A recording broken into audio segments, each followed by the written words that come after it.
Buenos días, tardes, noches, bienvenidos a esto que hemos dado en llamar, hoy estoy torcido, Mandarina TV. Mi nombre es Juan Di Paolo y antes de empezar los invito a suscribirse, a darle like y a dejar comentarios en el canal, que la verdad que nos ayuda bastante. Pasamos los 1000, como decíamos la semana pasada, los 1000 suscriptores, así que nos está yendo bastante bien, estamos contentos. Les agradecemos a todos, obviamente. En el día de hoy estamos para charlar un rato sobre una cuestión que interpela bastante al mundo hoy, que es la cuestión rusa particularmente, digamos. Rusia, entiendo yo, vamos a hablar con el invitado hoy un poco y trataremos de desasnarlo con él, tiene una larga historia, una historia centenaria que tiene bastantes vicisitudes, que tiene que ver en algún momento con las invasiones de lo que se entendía que era desde Occidente y principalmente después del comienzo del capitalismo, digamos, de las invasiones bárbaras, que eran en realidad las invasiones de los pueblos tártaros, incluso de los pueblos otomanos, de los pueblos persas, y Rusia fue creciendo como en forma defensiva desde los montes Urales hacia el este y de otra manera hacia lo que hoy se conoce como Europa, digamos, que a donde pareciera no tener una protección que tenga que ver con la geografía. Rusia ha pasado por varios momentos a lo largo de su historia, ha pasado por un imperio, ha pasado por el comunismo, ha pasado por la Guerra Fría y ha pasado por este momento de Putin que nos encuentra posiblemente en el conflicto bélico más importante de Europa en el siglo XXI, que es la guerra entre Rusia y Ucrania. De eso y de muchísimas cosas más vamos a hablar con el invitado de hoy, que es el doctor Martín Baña, que ha escrito este libro que está buenísimo, que se llama Rusia Hoy. Martín, ¿cómo estás? ¿Cómo andás? Hola, ¿qué tal? ¿Cómo estás, Juan? Bien, Un muy gusto estar bien. aquí. Acá, contento porque podemos hablar de esto, digamos. Hemos hecho un recorrido por los países del BRIC en el último tiempo con algunos intelectuales, pensadores, algunos que son del lugar, como Emir Sader hace un par de semanas y hablamos un poco de Brasil. Hemos estado hablando bastante de Europa y hoy, en el caso de hoy, hablamos de China también. En el caso de hoy vamos a hablar de esta cuestión que entiendo que vos sos un especialista y este libro a mí me ha gustado muchísimo, que es de la cuestión de Rusia.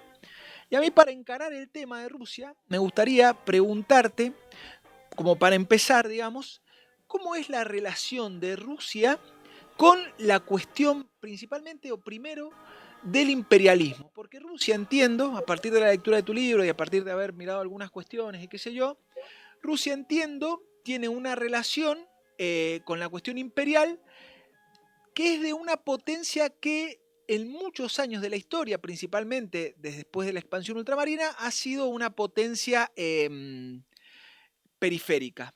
¿Cómo es la relación de Rusia con el imperialismo? ¿Qué relación tiene Rusia con el imperialismo? Bueno, es una relación muy cercana, diría yo, Ajá. porque en la propia Rusia, no en la actual, sino ya desde hace varios siglos, se piensa a ese territorio, a ese país, como vos bien decías, una potencia imperial. Uh Es -huh. decir, que Rusia tendría por derecho propio, como otras potencias a nivel global, la posibilidad de invadir y someter a determinados pueblos o de ejercer una influencia sobre una determinada zona que Rusia, más allá de que fuera su país, Rusia considera que tiene ese poder de ejercer esa influencia, ¿no? Ya con Pedro el Grande en el siglo XVIII, ahí hay una transformación de la titulación de quien ejerce el poder en Rusia, que se transforma de zar en imperator, ¿no?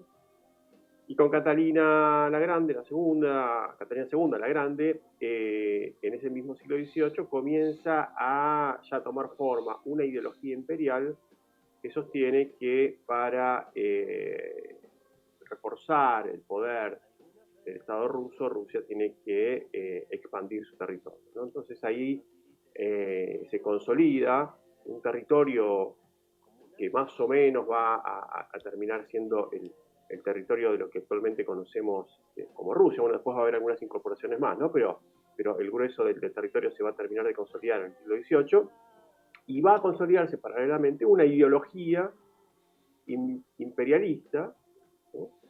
Que está bastante extendida dentro de la población de Rusia, ¿no? Esta idea de que Rusia, como cualquier otro país, eh, que se que se precie de potencia, como por ejemplo Estados Unidos, como por ejemplo en su momento Francia, en su momento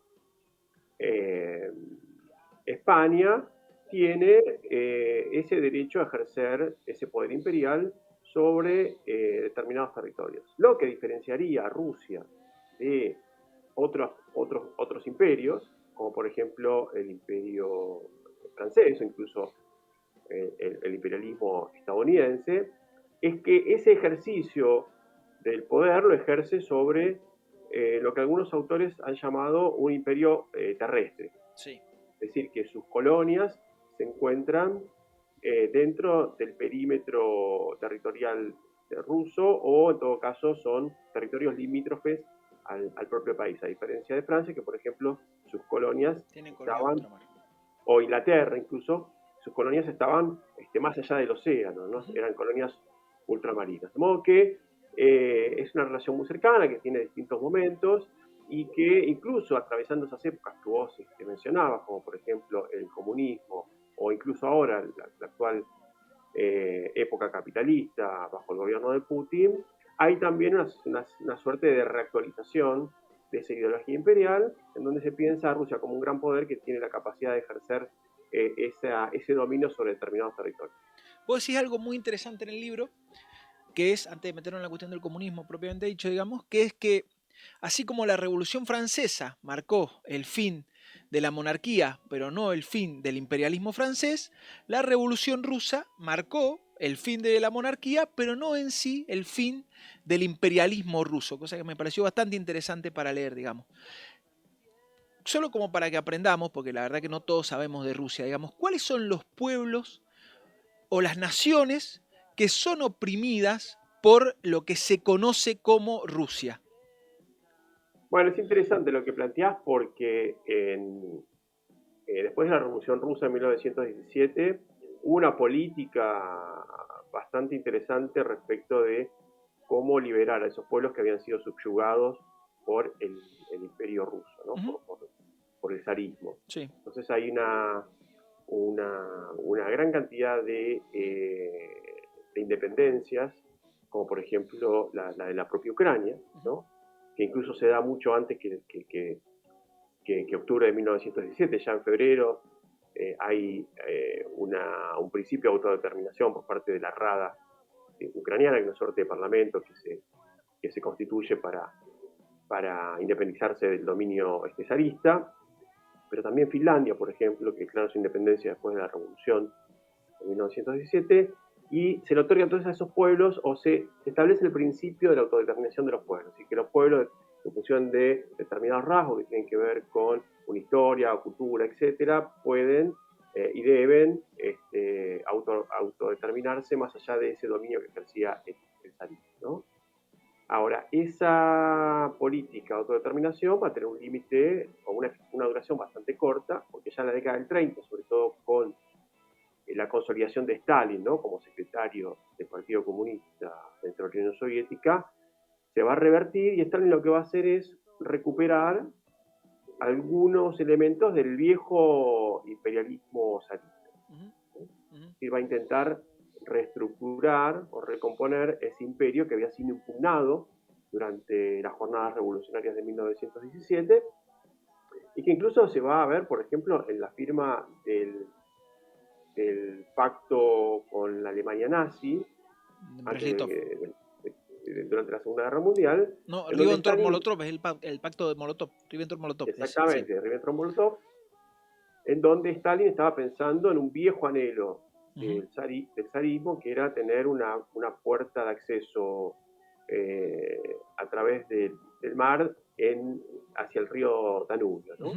Que eso le permitía a su vez ingresar de manera fluvial al resto de Europa. Y eso es lo que va a acordar en un segundo tratado que se iba a firmar con Alemania. En el primer tratado lo que se hace es organizar la frontera central y norte, y en ese segundo tratado que se iba a firmar, lo que se pretendía organizar era la frontera sur, en donde Stalin pretendía, por ejemplo, recuperar ese acceso, ¿no? Bueno, la Operación Barbarroja, es decir, la invasión nazi del territorio soviético, impide que se firme ese tratado, pero eso habla de que Stalin y la dirigencia soviética seguía pensando con una mentalidad imperial, que después se va a poner mucho más de manifiesto al finalizar la Segunda Guerra Mundial, cuando los países de Europa Oriental, como por ejemplo Hungría, Polonia, Bulgaria, queden bajo el dominio soviético, incluso otros países, como los países bálticos, Letonia, Estonia y Lituania, que directamente van a quedar incorporados dentro de la Unión Soviética, ¿no? Sí. Entonces ahí se ve muy claramente esta vocación imperial que ya había surgido con el zarismo, durante la Unión Soviética se reconfigura. Sí. Más allá de la expansión hacia el este, digamos, de Rusia, digo, Rusia tiene la particularidad de ser un estado bicontinental, si se quiere, ¿no? Digo, domina la gran isla, lo que se conoce como la gran isla. Esto le permite crecer en términos territoriales, digo, y llega casi hasta Alaska en un momento de su historia, no, hasta Alaska concretamente en un momento de su historia, pero tiene dificultades siempre en su expansión marítima, ¿no? A mí me gustaría que vos nos cuentes dos cosas. Primero, ¿cómo es la relación de Rusia en su ingreso a la productividad industrial, digamos, del siglo XIX, si se quiere? ¿Y cuál es la relación o cómo se puede entender la idea de un imperio sin mares, sin océanos? Bueno, efectivamente, Rusia no tiene expansión marítima, o en todo caso, cuando comienza a darse esa expansión marítima, a fines del siglo XV, Rusia entiende que no tiene un lugar, no tiene esa condición de oportunidad que tienen otros países, como por ejemplo España, Portugal al principio, y después Inglaterra o Holanda Holanda. o Francia, ¿no? Sí era muy importante el comercio a través de los ríos, ¿no? Y hasta ese momento Rusia eran los ríos rusos, los ríos que atravesaban ese territorio que conocemos como Rusia, eran una vía de comunicación bastante significativa para el comercio, porque permitía unir la economía de los países escandinavos con la economía de Bizancio, ¿no? Entonces ahí, y también incluso de los pueblos de Asia Central, ¿no? Que también se conectaban a través del río Volga y en el primer caso a través del río Dnieper, ¿no? Entonces ahí los ríos y la navegación ocupaban un lugar muy importante. Claro que cuando comienza la expansión ultramarina, ya a fines del siglo XV, esa ventaja que tenían los ríos va a quedar totalmente desarticulada con las ventajas que ofrecía la expansión a través de los mares, ¿no? Entonces ahí Rusia no es que va a quedar afuera de esa expansión, pero se va a incorporar como un país periférico, Sí, o semiperiférico, sí. como lo llaman algunos autores, por ejemplo, Boris Karlitsky, que habla de Rusia como un imperio de la periferia. Uh-huh. ¿Y ¿Por qué? Porque se puede ser un imperio en la periferia? sí, se puede ser un imperio de la periferia porque Rusia tiene rasgos que lo acercarían o lo convertirían dentro de su historia, ¿no? O lo asemejarían a un país central, un país con vocación de ser potencia, como por ejemplo por la constitución de su ejército. No hay que olvidar que Rusia tiene armas atómicas Sí, sí, sí. todavía hoy. También por algunos hitos en su historia. No hay que olvidar que Rusia fue quien venció y puso un freno a la expansión napoleónica en el siglo XIX, a la expansión nazi en el siglo XX, ¿no?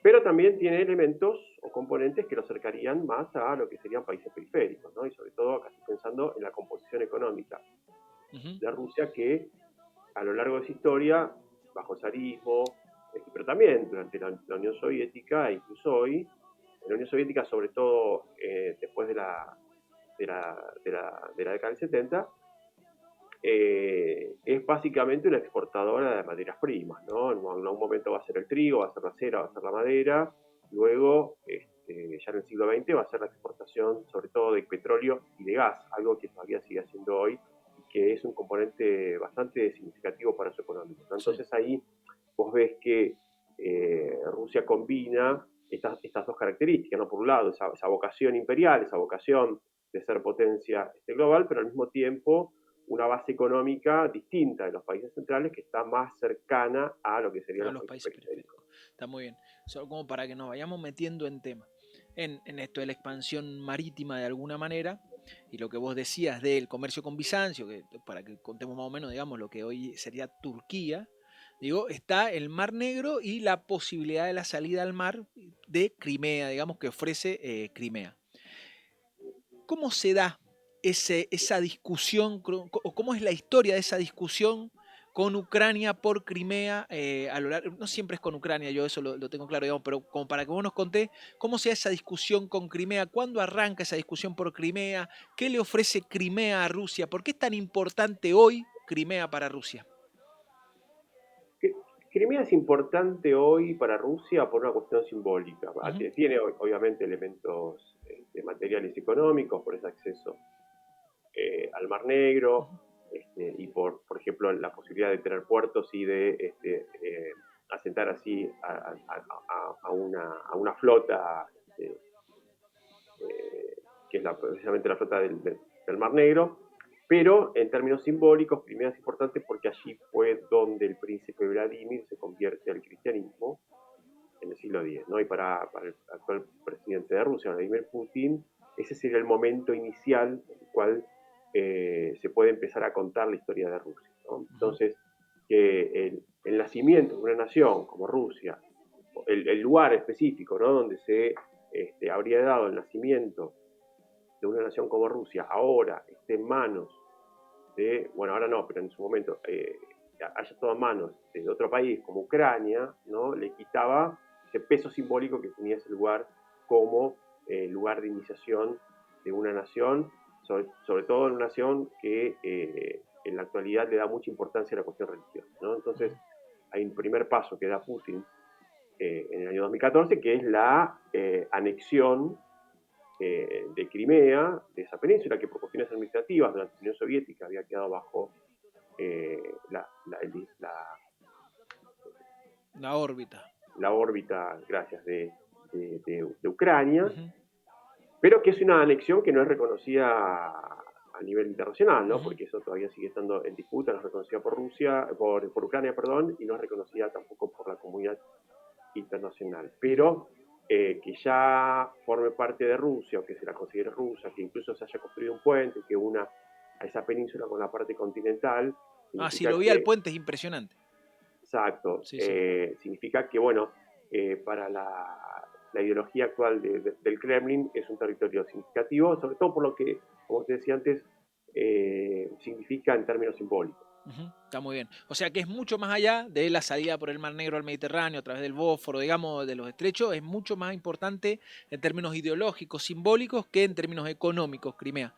¿No? Sí, tiene un sentido económico, pero pensá que también la salida más importante en términos económicos para Rusia sigue siendo a través de medios terrestres y sobre todo a través de los gasoductos, ¿no? Que llevan el gas ya tanto para Europa como ahora en una reconversión dada por las sanciones económicas hacia el este, ¿no? Sobre todo China. Sí, me interesa la cuestión del este, porque me parece que la cuestión del este del mundo, vamos a decir así, digamos, la cuestión del oeste ruso, me interesa la cuestión de Asia Central y la relación que tuvo Rusia con los países del Cáucaso, digamos, o con los países del Asia Central, en varios momentos de la historia, pero principalmente porque en un momento de la historia eran los países por donde pasaba gran parte del comercio internacional, ¿no? Y que formaron parte de la Unión Soviética durante el siglo XX. ¿Qué relación se plantea hoy, como para ir metiéndonos en las dos puntas de Rusia, digamos, qué relación se plantea hoy Rusia con los países de Europa Central? Bueno, está la discusión por la ruta de la seda nueva y demás, ¿no? Puede ser con los países de Europa Central. De Asia Central, de Asia Central.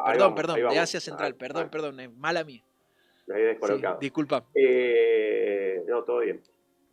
Bueno, efectivamente, sobre todo a partir de las sanciones económicas, ¿no? Dadas por Europa y por Estados Unidos en función de las acciones que fue desarrollando Rusia a partir de la anexión de Crimea en 2014 y que se fueron reforzando con el inicio de la invasión en Ucrania en 2022.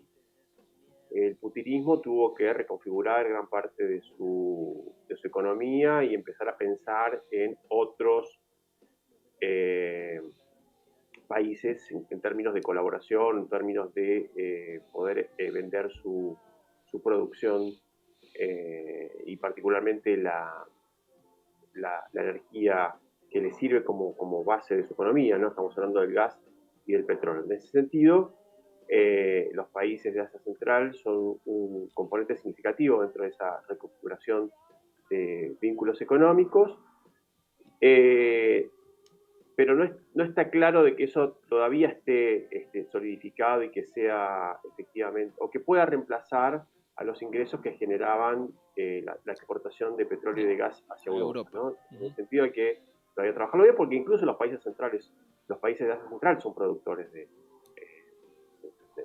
gas y de petróleo, ¿no? Y en ese sentido puede significar también una competencia respecto de Rusia. Hay que ver también, Rusia estaba terminando de construir gasoductos que reorientarían la exportación de gas hacia China, ¿no? Eso, digamos, esa reconfiguración también va a depender de que esos gasoductos se terminan de construir, pero en ese caso no dejan de ser lugares estratégicos para Rusia y por eso también el control, ¿no? Esa preocupación por el control de esos territorios aledaños a Rusia, sobre los cuales Rusia cree que tiene derecho a ejercer ese control más allá de los propios gobiernos y las propias soberanías de estos territorios. Está muy bien. Tengo ganas de hacerte dos preguntas, digamos. Está clara, o sea, está claro en el libro por lo menos, la vocación imperial de Rusia, que no, que vos entendés que ha sido durante toda su historia y que hoy se manifiesta de alguna manera hacia Europa, hacia Asia Central y hacia Europa, ¿no? Esta vocación imperial, quiero preguntarte esto primero. Brzezinski, a mediados del siglo XX, plantea estructurar una serie de países que sirvan como amortiguador de Rusia y Europa, digamos, en esta política de los Estados Unidos de tratar de frenar la alianza entre Europa y Rusia de manera permanente. ¿A vos no te parece que eso tiene algo que ver con la necesidad de expandirse de Rusia o de esto que vos decías recién, reconocer algunas naciones como parte de la propia Rusia? Este ataque constante de lo que se entiende el imperialismo triunfante durante este siglo y después la segunda mitad del siglo XX, que es el imperialismo norteamericano. Sí, uno lo podría entender así, pero Ajá, por ejemplo, para explicar las actuales acciones de Rusia, porque por ejemplo, durante la época soviética, sí, ¿no? sí, sí. Efectivamente, si vos ves el accionar soviético, ahí hay distintos momentos, ¿no? Sobre todo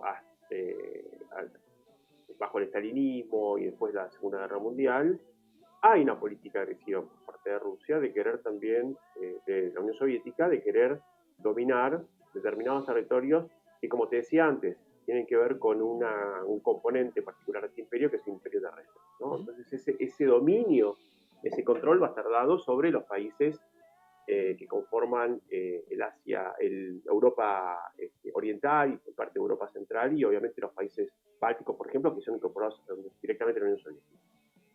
Ahora, ya después del fin de la Segunda Guerra Mundial, con la muerte de Stalin, sobre todo en la década de los 60 y de los 70, la Unión Soviética, también consciente de que en términos materiales estaba en inferioridad de condiciones respecto de Estados Unidos y la OTAN, va a limitar sus movimientos, ¿no?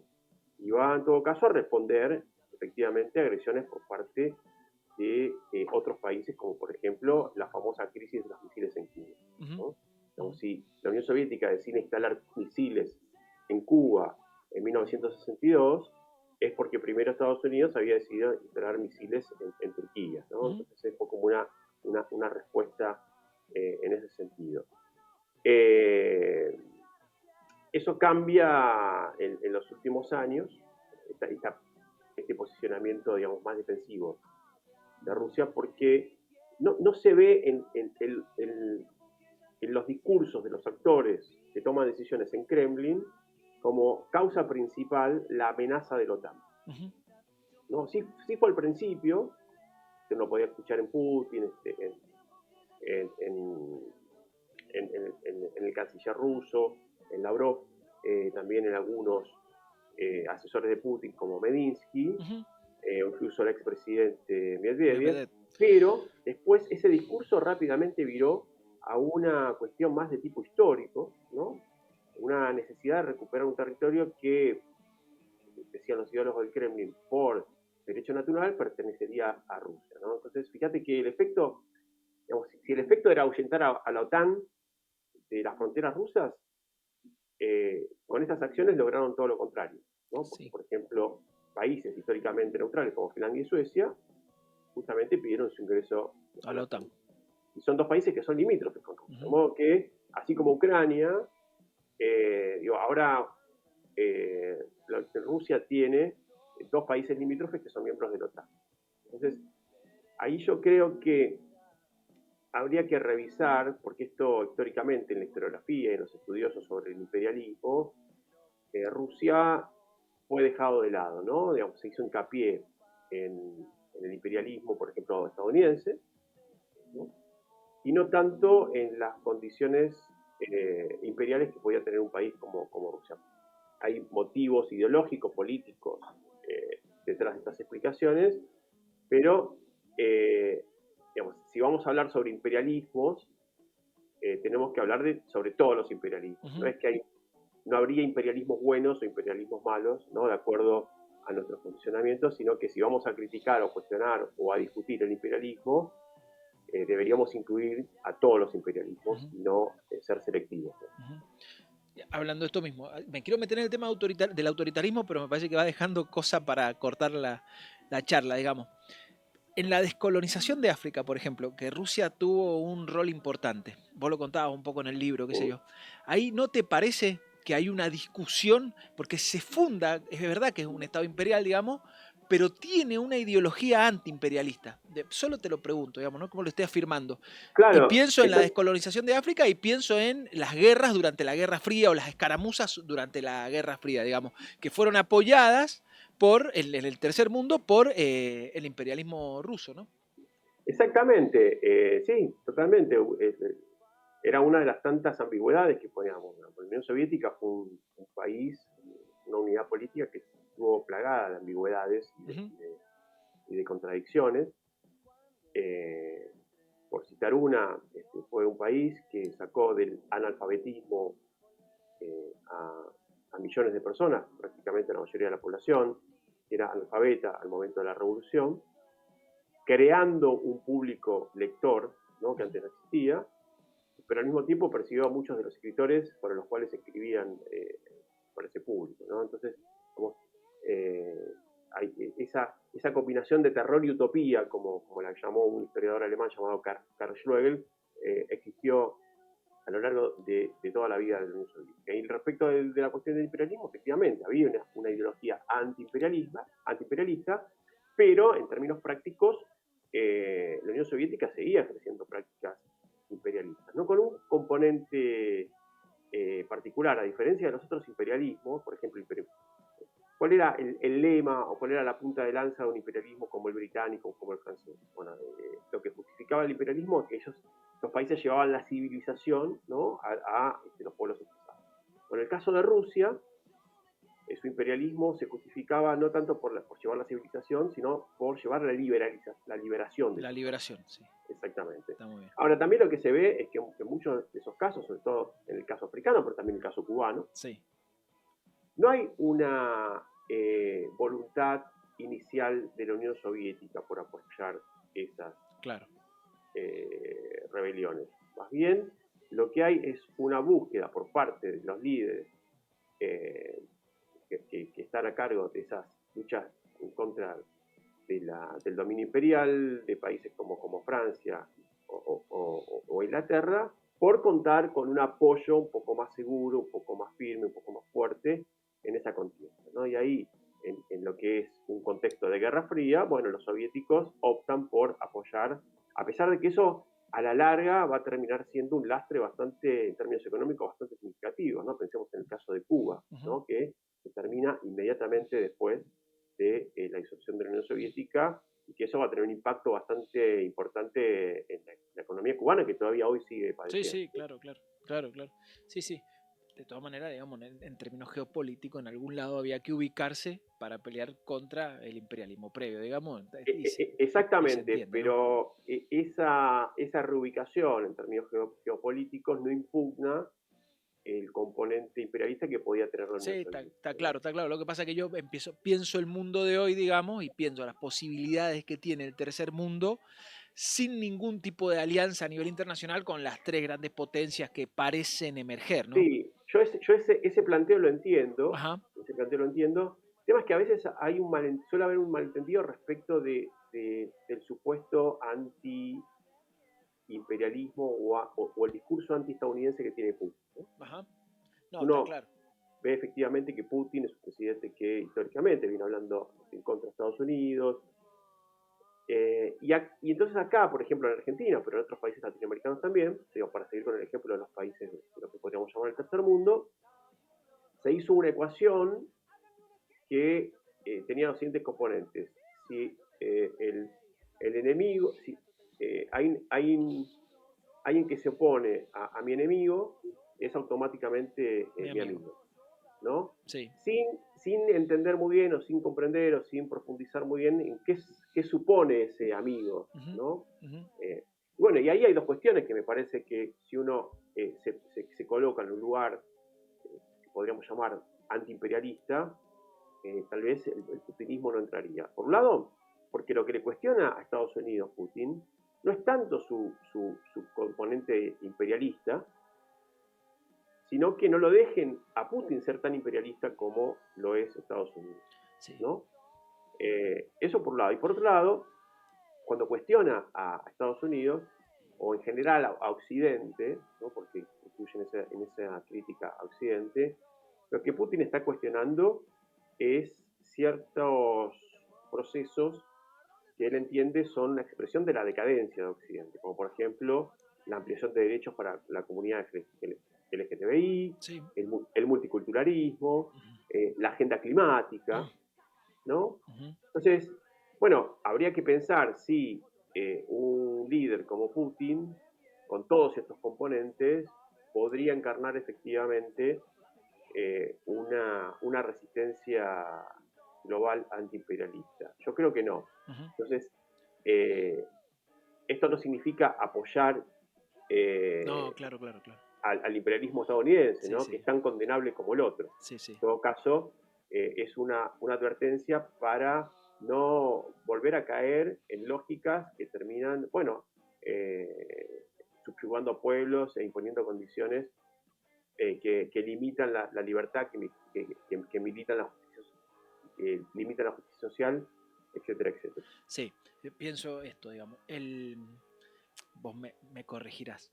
Pero en la cumbre de Kazán, digamos, de los BRICS en Kazán, empieza con una fuerte discusión sobre el dólar principalmente. Y después desaparece de las discusiones, digamos, Putin lo saca de la discusión y a mí me parece, me queda la sensación, digamos, de que el dólar es la principal posibilidad imperial que tiene hoy la economía norteamericana, digamos, la moneda, y me parece que eso Putin lo corre. Digo, no estamos discutiendo hoy con firmeza una moneda alternativa al dólar. Me queda la sensación, no sé vos qué sabes de eso. Sí, incluso acá, digamos, no nombramos todavía un actor que hay que tener en cuenta cuando hablamos de estas cuestiones, que es Sí, China, ¿no? obviamente, obviamente. Sí, sí.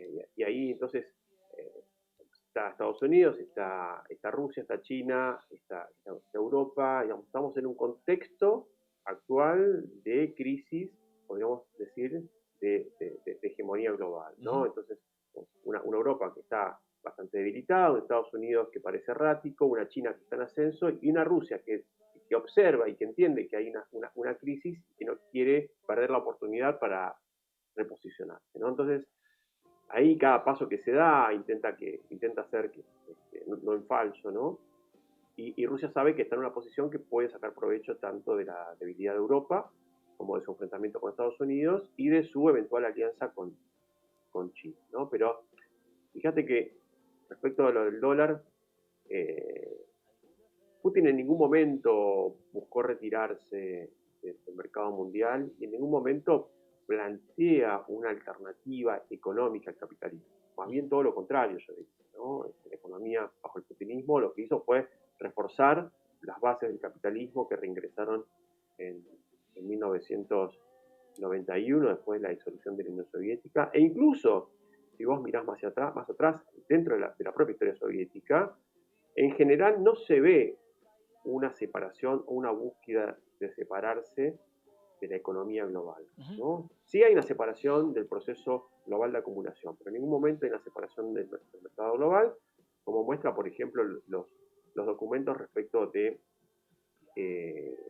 la década del 20, en donde se ve como Stalin busca desesperadamente la venta de grano al mercado mundial porque esperaban con esas divisas poder financiar la industrialización de la Unión Soviética, ¿no?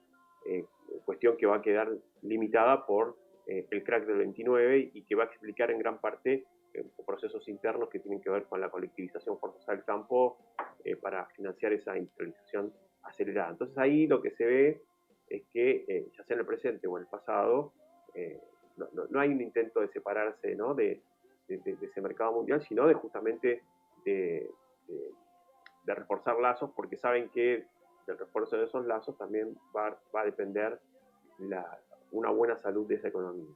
Bien, vos hablaste de la colectivización forzosa y te hago esta pregunta, digamos, como para seguir hablando un poco del libro, que es como el segundo tópico del libro, que es la cuestión del autoritarismo, y pienso en la antigua servidumbre, principalmente en la parte asiática de Rusia, que después se va a transformar en el MIR, digo, y pienso también en esto, la colectivización forzosa después de la revolución del 17. Vos en el libro en un momento decís, citando no me acuerdo quién, digamos, pero decís, la disputa de Rusia es entre el liberalismo occidental francés y británico y una especie de régimen ordenado y disciplinado, esta es la palabra que usás, es disciplinado, que representaría a Rusia, digamos. Lo que están discutiendo es en realidad disciplina contra liberalismo. La historia de Rusia es una historia de un pueblo que se maneja en términos autoritarios, y esto tiene una relación con la geografía rusa, con la posibilidad de control ruso. Yo creo que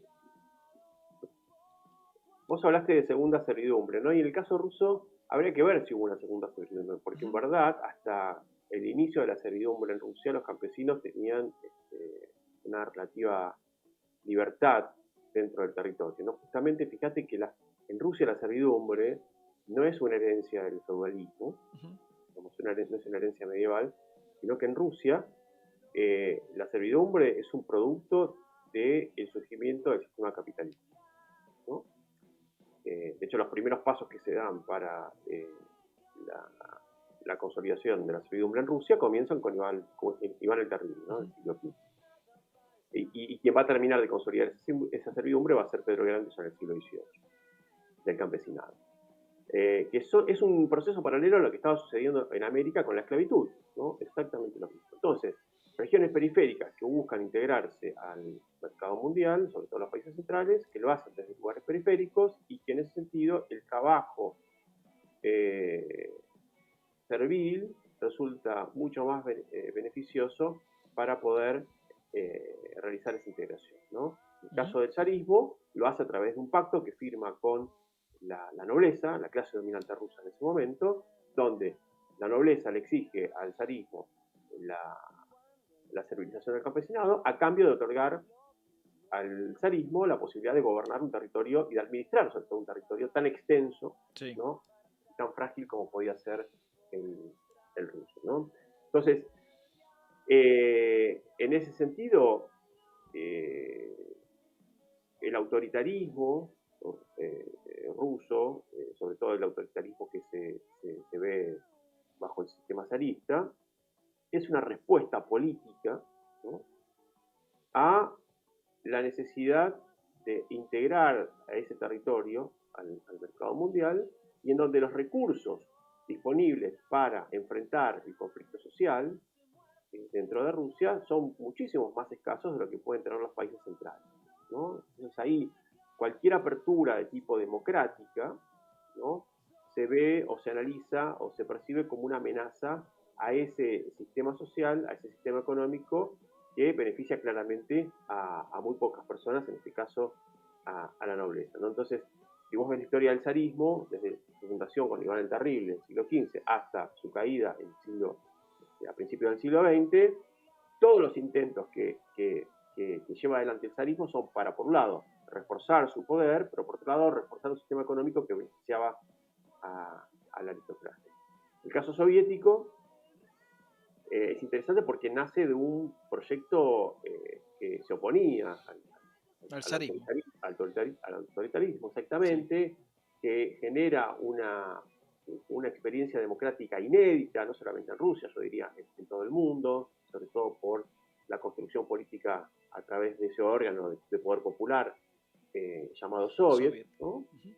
Pero que en muy poco tiempo también termina generando condiciones para que un sistema político de tipo autoritario se consolide, ¿no? Y esto tiene que ver también con una concepción política que entendía que bueno, todas las leyes del desarrollo histórico estaban codificadas en lo que el marxismo tenía para ofrecer, ¿no? En ese sentido, hay una concepción o una cultura política por parte del partido que va a terminar triunfando en esa revolución, que es el partido bolchevique, bueno, que lleva a que no permita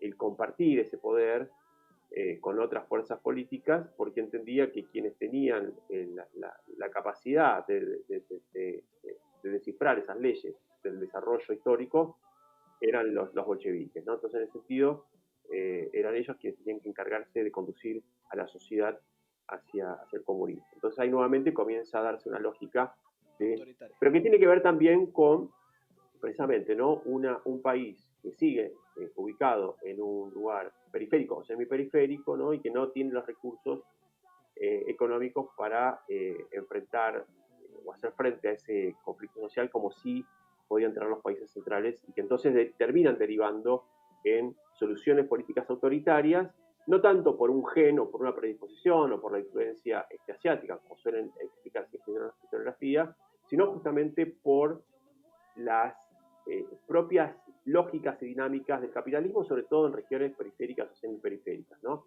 Está demostrado, hay una gran cantidad de ejemplos históricos de que el capitalismo no necesita de la democracia, más bien todo lo contrario. Podemos incluso tomar ejemplos más cercanos a nosotros, como la propia historia argentina, donde vemos que hay distintos momentos de nuestra historia en donde lo que fue dominante fue un poder autoritario y dictatorial. Sin ir más lejos, la última dictadura militar, ¿no? Que fue necesaria para imponer un proyecto económico que es el que todavía de alguna manera está presente. El de ese mundo del capitalismo financiero, digamos, que es verdad, no le hizo falta una democracia. Después, digo, exactamente, fíjate que conviven, el capitalismo convivió tranquilamente con esa dictadura y al contrario, esa dictadura militar fue la que hizo que el capitalismo argentino se transformara para, bueno, hacer triunfar un modelo económico que todavía sigue vigente hasta ahora. Sí. Pienso en esto que decís de la relación entre capitalismo y democracia me quiero meter con cuidado porque si no va a haber algún prochino que me va a matar, digamos, pero en la relación entre el Partido Comunista y el capitalismo chino hoy, digamos, ¿no? Que más allá de que esté conducido por el Estado, digo, es una forma de capitalismo al que no le hace falta, quiero decirlo con muchísimo cuidado, al que no le hace falta un sistema democrático liberal, vamos a decir así. Digo, me parece que con liberal salvo la cosa. Me queda la sensación de que con liberal salvo la cosa. Digo, no, la verdad que el capitalismo no tiene necesidades de expandir la democracia liberal para funcionar. Puede funcionar y funciona mucho mejor en los sistemas autoritarios, ¿no? Totalmente. El tema es entender el capitalismo no solamente como modo de producción, claro, ¿no? Sino también entenderlo como un sistema global, ¿no? Donde todos los espacios de los territorios de este planeta de alguna manera están involucrados. Y en ese involucramiento no todos tienen el mismo lugar, ¿no? Entonces hay una división jerárquica de los países, en donde los países centrales históricamente han saqueado recursos de los países periféricos, ¿no? Y en ese sentido es que un poder democrático, un sistema político democrático, no necesariamente es necesario para el capitalismo, más bien lo contrario. Y es más, si hoy tenemos sistemas políticos democráticos es porque hubo una presión de las clases subalternas, ¿no?, para ir en esa dirección. Pero de no haber existido esa presión, de no haber existido una política clasista, podríamos haber continuado con sistemas políticos no democráticos y más cercanos a los autoritarismos. Sí.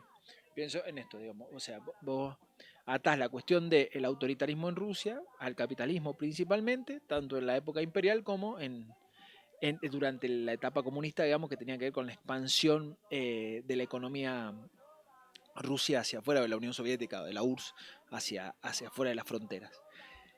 Y en el caso de Putin, ¿cómo se entiende? ¿De dónde viene, si vos entendés que hay, su faceta más autoritaria? Esto que decís, ¿no? De las comunidades LGBTIQ o la libertad de prensa bueno, nada, las cuestiones que hoy se están discutiendo como la agenda más liberal en el mundo. ¿De dónde viene eso en Putin? ¿De dónde sale? En el caso de Putin hay un intento, después de una década como la de los 90, que se consideró que fue una suerte de humillación, ¿no?, Ujú. para Rusia.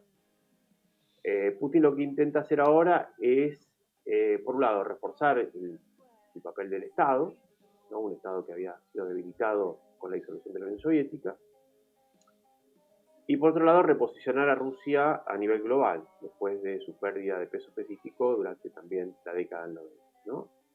Entonces, en ese sentido, Putin entiende que un sistema democrático, es decir, que haya elecciones, que haya competencia entre distintos partidos, que haya distintas ideologías, etcétera, etcétera, supone una eventual amenaza para la fortaleza de ese Estado, ¿no? Porque para Putin también, detrás de las revueltas populares, detrás de las manifestaciones, etcétera, etcétera, no hay un impulso genuino de los manifestantes, sino que detrás de ellos estarían los servicios secretos de Europa y particularmente Estados Unidos, La ¿no? revolución de los colores, decís vos. Digamos. Sí. Exactamente, que utilizan esas rebeliones para desestabilizar al Estado.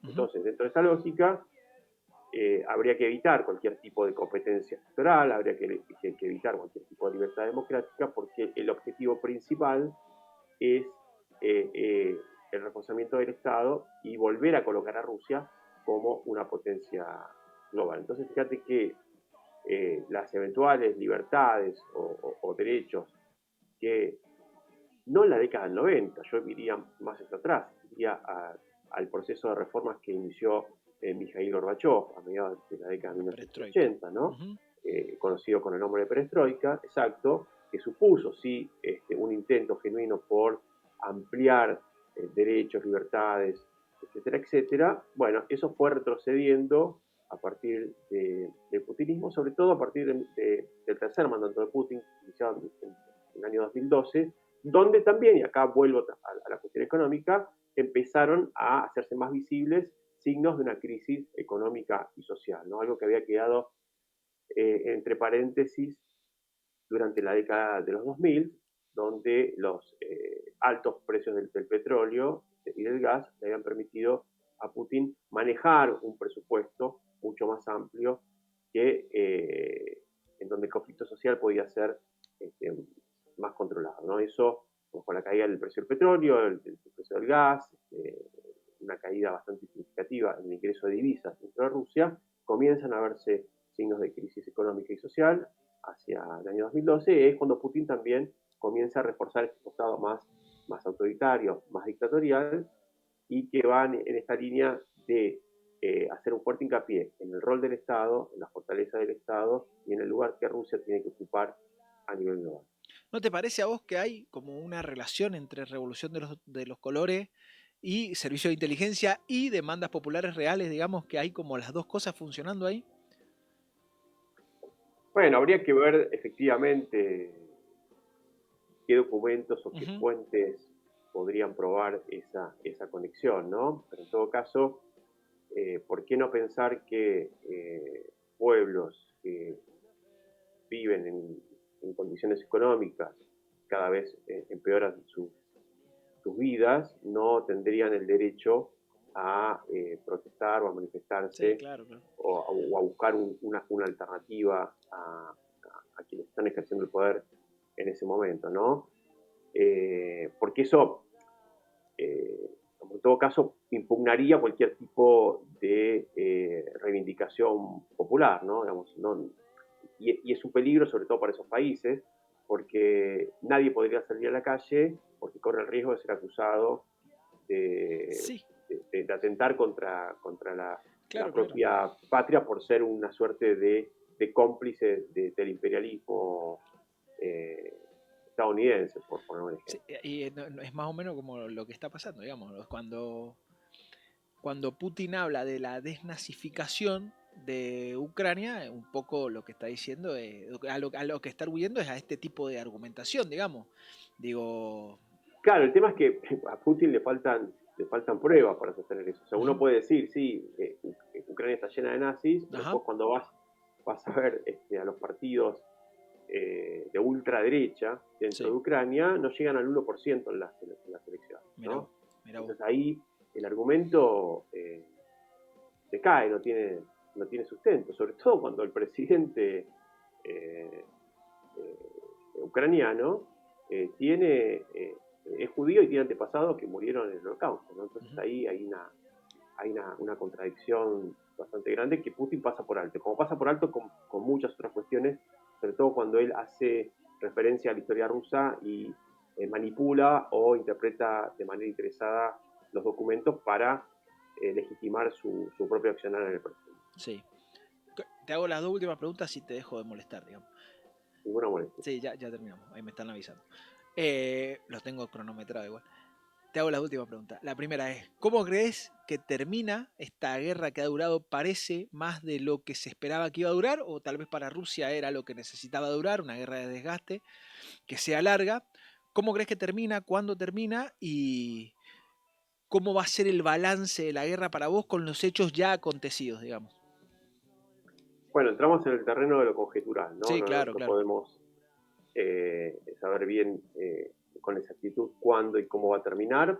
Por lo que se viene viendo últimamente, parece haber una tendencia de que la guerra se resuelva en términos favorables para Putin, ¿no? Ujú, Que desde ya un tiempo está jugando una suerte de mímica de la paz, en el ujú. sentido de que está de acuerdo con iniciar un proceso de paz, pero después en la práctica hace todo lo contrario, ¿no? Por ejemplo, no asiste a la conferencia en Estambul, donde sí fue el presidente Zelensky, o tiene conversaciones con Donald Trump y después termina llevando a cabo un ataque de los más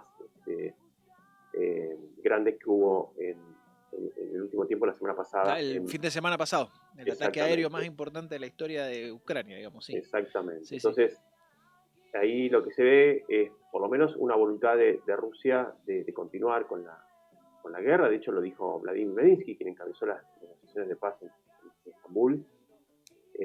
Dijo, Rusia ya tuvo una guerra del norte en el siglo XVIII contra Suecia que duró 21 años. Ujú. Acá recién van 3 años, dando a entender de que eventualmente Rusia podría seguir luchando eh, varios años más. Sí. Entonces, el escenario que se ve es la continuidad de esta guerra por tiempo indefinido o su finalización en términos altamente favorables para Rusia. Te hago la última pregunta. Hay algo bien interesante que decís en el libro, que es la posición política de Putin, que por haber sido un servicio de inteligencia de la URSS, no defiende el comunismo, sino que defiende lo que se entiende que es el nacionalismo ruso. Y hay varios nacionalistas que lo rodean, como Lavrov, como Medvedev, digamos, que los nombramos recién. Y te quiero hacer esta pregunta, porque es algo que leemos habitualmente, digamos. ¿Qué opinión te merece Alexander Dugin eh, en el pensamiento sobre lo que se expande de Rusia en Occidente principalmente?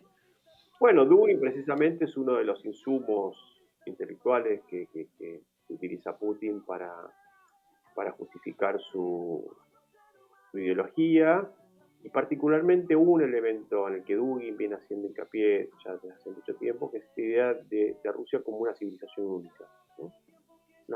Una civilización que no pertenecería a Oriente ni a Occidente, ¿no?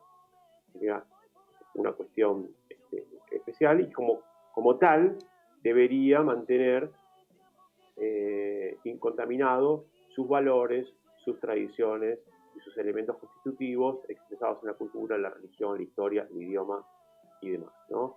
Entonces, por poner un ejemplo, Putin considera que todos aquellos territorios en donde haya ciudadanos rusoparlantes, le daría la posibilidad de invadir y tomar posesión de ese territorio porque estaría habitado por miembros de esa civilización, ¿no? Entonces, ahí sí, podríamos citar a muchos otros, ¿no? O sea, también Karaganov, el mismo Vladimir Medinsky, que había sido ministro de Cultura de Putin ya hace unos años y que la pasa escribiendo libros que van en esa dirección, ¿no? En justificar este componente particular de la civilización rusa y que el gobierno actual no tendría que hacer más que defender, sostener, aún si eso significa violar la soberanía y la autodeterminación de un pueblo como Ucrania. Está muy bien, está muy bien. Martín, ha sido un gustazo. He aprendido muchísimo de Rusia hoy. Te agradezco mucho. He aprendido mucho leyendo el libro, te voy a decir la verdad. Qué bueno. Sí, me ha gustado mucho el libro. El año pasado leímos La caída de Occidente de Manuel Todd y nada, entonces en la comparación hemos charlado bastante, hemos aprendido muchísimo en la lectura. Te agradezco muchísimo por haber estado acá, ha sido muy fácil contactarte, todo ha sido un gustazo, de verdad. Bueno, gustazo, fue todo mío y yo te agradezco a vos el espacio para la conversación y poder hablar sobre estos temas que siempre son tan interesantes, apasionantes y que nos viven convocando, ¿no? Para entender no solamente a Rusia, sino también el mundo y nuestro propio país. Sí, hemos hablado poco de nuestro propio país, que daba para hablar alguna cosa, pero bueno, está bien, hemos ocupado el tiempo. Te agradezco mucho. Nos A vemos vos. pronto. Gracias. Un Muchas abrazo grande. gracias. Hasta Muchísimas luego. gracias. Adiós. Nada, súper interesante. Nada, busquen el libro.